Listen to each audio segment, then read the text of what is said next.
नमस्कार मित्रों, मैं एसवी भारद्वाज आपका एक बार फिर से स्वागत करता हूं। बहुत ही खास वीडियो है। शुरू से ही कह रहा हूं, शुरुआत से ही कह रहा हूं, अगर आपने ये चर्चा को देखना है तो पूरा देखिए, अनलेस आप इसे छोड़ दीजिए।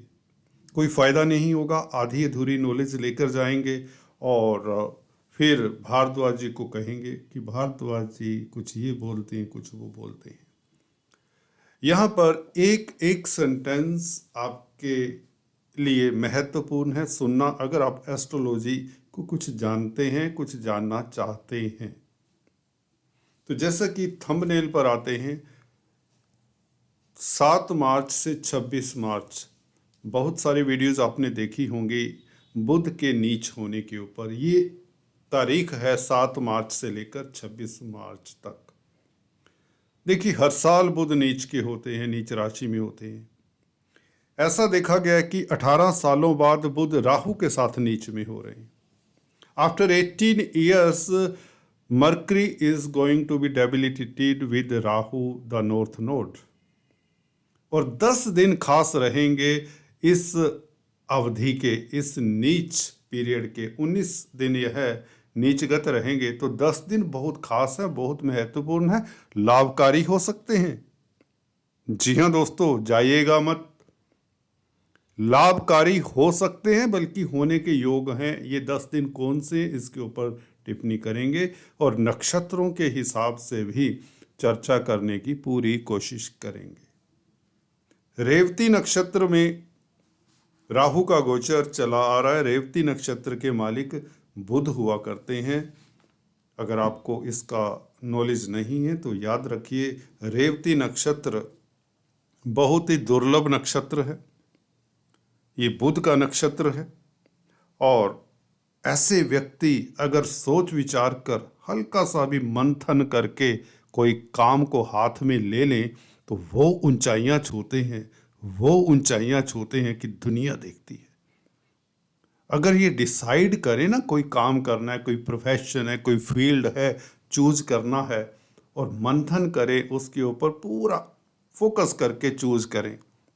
दिमाग बहुत होता है, अनलेस बुध प्रभावित ना हो, कमजोर ना हो कुंडली में, परंतु रेवती नक्षत्र वाले फिर ऊंचाइयां छूते हैं। ये बहुत बड़ी बात है और किसी दूसरे नक्षत्र में ये चीज़ नहीं होती, क्योंकि बुध व्यक्ति को इंटेलेक्ट देता है, बुद्धि देता है, और इस नक्षत्र में, बुध के नक्षत्र में पैदा होना ही अपने आप में खास बात होती है।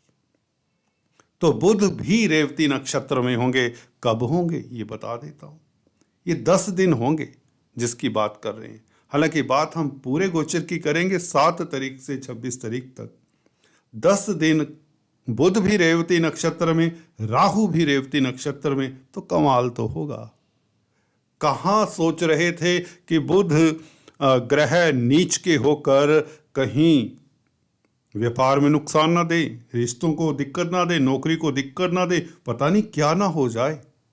कुछ भी तो नहीं होगा, बल्कि उल्टा होने के योग बनते हैं। ये 10 दिनों की बात करते हैं। ये 16 तारीख से लेकर 26 तारीख तक ये 10 दिन दोनों ही ग्रह, बुध भी कहें तो रेवती नक्षत्र में रहेंगे, राहु तो रेवती नक्षत्र में चले ही आ रहे हैं। तो चलिए फलादेश के ऊपर और डिटेल में आते हैं, बताते हैं कि होने क्या वाला है और क्या होगा। देखिए, आपकी इंट्यूशन पावर बढ़ जाती है धनु राशि वालों, क्योंकि आपके 4th हाउस में बुध का राहु के साथ बैठना, आपकी इंस्टिंक्ट्स बहुत काम करेंगी, जो आपको लाभान्वित करेंगे। इस अवधि में आपको कोई ठग नहीं सकता, कोई धोखा नहीं दे सकता, कोई चला नहीं सकता, क्या भी कह लें। जी हाँ दोस्तों, ये बहुत बड़ी बात है। इस अवधि में किसी ने अगर कोई बच्चा कंसीव करना है, गलती से ना करें, क्योंकि सूर्य भी साथ आ जाएंगे 14 तारीख से। कोई बड़ी जर्नी है ना, कोई यात्रा करनी है, उसकी प्लानिंग, या इस अवधि में यात्रा ना करें 14 तारीख से लेकर 26 तारीख तक, जब सूर्य यहाँ पर आएंगे। ये कुछ हिदायतें हैं, इसको हम गलत नहीं कह सकते, और इसमें क्योंकि आपको सुफल नहीं मिलेगा उस यात्रा का, या कंसीव किया हुआ चाइल्ड हो सकता है उसका स्वास्थ्य प्रभावित हो। 14 तारीख से लेकर 26 तारीख तक वन शुड नॉट कंसीव्ड, एक जिनको बच्चे की तलाश है उन्हें ये ख्याल रखना चाहिए। तो हम आगे चलते हैं, आगे कुछ बिंदुओं पर बात करते हैं जो बहुत ही महत्वपूर्ण है। इसके अलावा मैं बताना चाहता हूं आपको कि बुध का नीच भंग किस तरह से होता है। देखिए, नीच भंग प्लैनेट का अगर नीच भंग ना भी हो, ये जरूरी नहीं है वो फिर भी दिक्कत दे। देखिए, ऐसे प्लैनेट, देखिए जैसे मंगल नीच का होता है कर्क राशि में, होता है ना, परंतु वह उच्च की दृष्टि से जब नीच का होगा अष्टम भाव में मंगल, तो उच्च की दृष्टि से देखेगा द्वितीय भाव को। द्वितीय भाव में शनि की राशि है, मंगल की अपनी राशि नहीं है। परंतु बुध के केस में ऐसा नहीं होता। बुध नीच के मीन राशि में होंगे 7 तारीख को, परंतु उच्च की दृष्टि से अपने ही भाव को देखेंगे। दशम भाव में कन्या राशि है, उच्च की दृष्टि बुध की पड़ेगी कार्य क्षेत्र के ऊपर, तो यहां पर कार्य क्षेत्र में आपकी तरक्की की 100% संभावना, और वह भी 10 तारीख से लेकर 16 तारीख से लेकर 26 तारीख तक, मार्च तक। कामकाज की स्थितियां बेहतर, कोई शुभ समाचार मिले, कोई बड़ी बात नहीं। तरक्की के योग, अगर आप कोई डीलर हैं, ट्रेडर्स हैं, दुकानदार हैं, कंप्यूटर आईटी लाइन के क्षेत्र में हैं, पेट्स को डील करते हैं, तो इससे बेहतर समय नहीं होगा। ये राजयोग कारक हो जाएगा। कार्यस्थल के लिए बहुत अच्छा समय रहेगा, क्योंकि अपने भाव को कोई भी ग्रह देखे, वह भी उच्च की दृष्टि से देखे। राहु बुध के मित्र हैं, दुश्मन कब हुए? क्योंकि राहु तो बुध की राशि मिथुन में उच्च के माने जाते हैं, होते भी हैं। हालांकि कुछ ज्योतिषी राहु को वृषभ राशि में भी उच्च के माने जाते हैं। जैसा भी है, दोनों ही राशियों में राहु वृषभ हो या मिथुन हो, उच्च के होते हैं। तो राहु का बुध के साथ साथ कोई बुरा नहीं है। हाँ, सूर्य का साथ, सूर्य प्रभावित होंगे। यहाँ पर सूर्य का साथ जब 14 तारीख का होगा वह प्रभावित होंगे। उसकी बात हम बाद में करते हैं नेक्स्ट वीडियो में, क्योंकि ये वीडियो फोकस हम कर रहे हैं राहु और बुध के संबंध के ऊपर जो बना रहेगा। नक्षत्र की बात कर रहे थे, रेवती नक्षत्र में 16 से 26 तारीख। देखिए, अगर आप जर्नलिस्ट हैं, अगर आप राइटर हैं, अगर आप कोई कॉमेडियन हैं, एंटरटेनर हैं, कोई रिलीजियस संस्थानों में कामकाज करते हैं, धार्मिक वक्ता प्रवक्ता हैं, धर्म के साथ जुड़े हुए हैं, एस्ट्रोलॉजर्स हैं, ज्योतिषविद हैं, टैरो कार्ड रीडर हैं, अकल्टिस्ट हैं, एस्ट्रोनॉमर्स हैं, फिजिसिस्ट हैं, रिसर्चर्स हैं, साइंटिस्ट हैं, कंप्यूटर आईटी लाइन में हैं, तो आपके वो वारे न्यारे दुनिया देखिए, आप वो तरक्की करेंगे, कुछ अच्छा लिख जाएंगे, कुछ 2 लाइनें ही ऐसी लिख जाएंगे जो दुनिया याद करेगी। होते हैं ना, हमें बड़े बड़े विचारकों की लाइनें देखने को, पढ़ने को मिलती हैं, तो हम बहुत मोटिवेट होते हैं। तो ऐसा कुछ कर सकते हैं अगर आप राइटर हैं।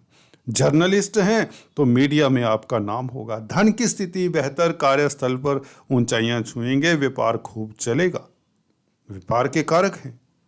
राहु और बुध का योग कतई ही नेगेटिव नहीं है। वैसे भी जिस राशि में बुध नीच हो रहे, उस राशि का मालिक भी तो चलिए देख लेते हैं, तो गुरु हैं। गुरु तो त्रिकोण में बैठे हैं। चलिए केंद्र में होते तो ये भी नीच भंग बना देते, गुरु भी बुध का, परंतु चलिए नीच भंग नहीं हुआ पूर्णतः, फिर भी बल तो बुध को मिल जाता है, क्योंकि गुरु त्रिकोण में है कहीं ना कहीं। तो चतुर्थ भाव के फल इतने बुरे नहीं होंगे जितनी आशा की जा रही है। काफ़ी लोगों ने जैसे व्हाट्सएप करके मुझे हिला दिया, मुझे झंझोड़ दिया, कहें कि आप जो बोलते हैं वह दूसरे एस्ट्रोलॉजर कुछ और बोलते हैं। एनीवेज, उनका अपना एक्सपीरियंस है और हमारा अपना एक्सपीरियंस, हर किसी का अपना एक्सपीरियंस होता है, उस हिसाब से वो बात करता है। तो 10 दिन ये रहे आपके लिए बहुत लाभदायक। धन की बरसात वाली बात है, कोई बड़ी डील आपके हाथ में आ सकती है और कुछ ना कुछ बेहतर कार्यस्थल पर होगा, कहीं ना कहीं आपका परचम लहराएगा। शनि भी तो यही कहते हैं, शनि भी तो यही कहते हैं। शनि तृतीय भाव में ऐसे ही थोड़ी ना बैठे, मूक बैठे थोड़ी ना रहेंगे, तमाशा देखने के लिए बैठे हैं क्या शनि? चलिए, शनि की बात चली तो शनि के नक्षत्र में कब से कब तक रहेंगे बुध? मीन राशि में है, चलिए माने नीच के हो गए, मानना पड़ेगा नीच के हैं। तो शनि के नक्षत्र में, उत्तरा भद्रापद नक्षत्र में 9 तारीख से लेकर 16 तारीख तक रहेंगे। शनि तो 3rd हाउस में है, अपनी राशि में है। तो ग्रह ने नक्षत्र का भी तो फल देना होता है। कोई एस्ट्रोलॉजर अगर बिना नक्षत्रों को देखे फलादेश दे रहा है तो ना तो वह अपना कल्याण कर रहा है, ना ज्योतिष का कल्याण कर रहा है, ना ही इस सोसाइटी का, अपने क्लाइंट्स का कल्याण कर रहा है। नक्षत्रों को पढ़ना जान लीजिए अगर आप एस्ट्रोलॉजर बनना चाहते हैं। अब शनि के नक्षत्र में बुध क्या देंगे और क्या ले सकते हैं? लेंगे तो कुछ नहीं, साफ कहता हूं। 3rd हाउस के शनि हैं। शनि ने यात्राएं दिलवा देनी, यात्राओं से शुभ फल, भाई बंधुओं का साथ मिल जाए। शनि 3rd हाउस में बैठे हैं, बुध 4th हाउस में। जमीन जायदाद के डॉक्यूमेंट पर साइन मत करें, इतना जरूर कहूंगा। जल्दबाजी में ऐसा हो जाता है, जोश में हो जाता है। इस वीडियो को सुनकर आप कतई ही कोई डॉक्यूमेंट साइन ना करें। 26 तारीख तक प्रॉपर्टी का लेन देन अवॉइड करें, क्योंकि सूर्य राहु के साथ आ जाएंगे, भाग्यस्थान के मालिक हैं 14 तारीख से। तो भाग्य कहीं ना कहीं प्रभावित हो जाएगा। वो बुध के कारण नहीं है, वो सूर्य के कारण है। तो प्रॉपर्टी संबंधित कामकाज को लटका दीजिए। शनि का हालांकि प्रभाव बुध के ऊपर देखें तो आपको पराक्रमी बनाता है, हिम्मती बनाता है, कर्मठ बनाता है, चैलेंजेस को लेते हैं। इंफॉर्मेशन से अच्छे समाचार मिलने के योग, कोई खूब समाचार मिले, बुआ बहन बेटी की तरफ से भी आपको अच्छा समाचार मिलने के योग बन ही जाते हैं। तो कुल मिलाकर समय उत्तम है। अगर आप शनि से संबंधित कामकाज करते हैं या बुध से संबंधित कामकाज करते हैं तो इस अवधि में 7 तारीख से 26 तारीख तक आप लाभान्वित होंगे। मीडिया जगत में हैं, जर्नलिस्ट हैं, लाभ होगा। छोटी बड़ी यात्राएं मार्केटिंग के व्यक्तियों के लिए उत्तम होंगी। लिटरेरी एक्टिविटी में है, कला के क्षेत्र में है, या कोई भी कंपटीशन स्पर्धा है, उस नो डाउट कंपटीशन बढ़ जाएगा। विरोधी थोड़ा सा हरकत में रहेंगे, परंतु आपका कोई जवाब नहीं।